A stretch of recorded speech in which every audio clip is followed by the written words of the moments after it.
Ceci est un corps normal, en bonne santé. Voilà.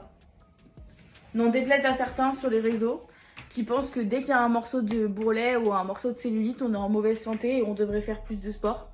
Non. Voilà.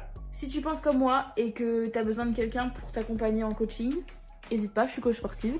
Et je te kiffe déjà, en fait. Donc écris-moi, genre. Je ne pense pas comme toi, je ne vais pas t'écrire, je ne te kiffe pas. C'est complètement débile de sa part de faire l'apologie du surpoids, de l'obésité. Là, il y a une vraie différence entre l'acceptation de soi, se trouver belle, plaire à je ne sais qui, et d'un autre côté, l'aspect santé. N'oublions pas que l'obésité est une maladie. Donc faire l'apologie de ça, c'est ridicule de sa part. Je pense qu'elle n'est pas du tout coach sportive spécialisée en perte de poids, elle est plutôt coach pour rassurer les gens qui veulent perdre du poids et se sentir bien dans son corps. Ça, c'est encore un autre combat. Mais son discours aujourd'hui de s'accepter parce que soi-disant ce corps-là est en bonne santé, c'est faux. C'est entièrement faux. À partir du moment où, comme tu dis, tu as des bourrelets, que tu as beaucoup trop de cellulite, c'est que tu as subi des mauvais choix, c'est que tu as subi des écarts, c'est que tu as subi le canapé à la place de tes séances cardio, et là c'est pas bon. Donc attention, je suis pas là pour clasher du tout, j'essaie de rester bienveillant, mais juste ce genre de discours, moi je peux plus l'entendre. Si aujourd'hui tu es une femme qui cherche à perdre du poids, que ça soit parce que tu ne te plais plus physiquement, ou,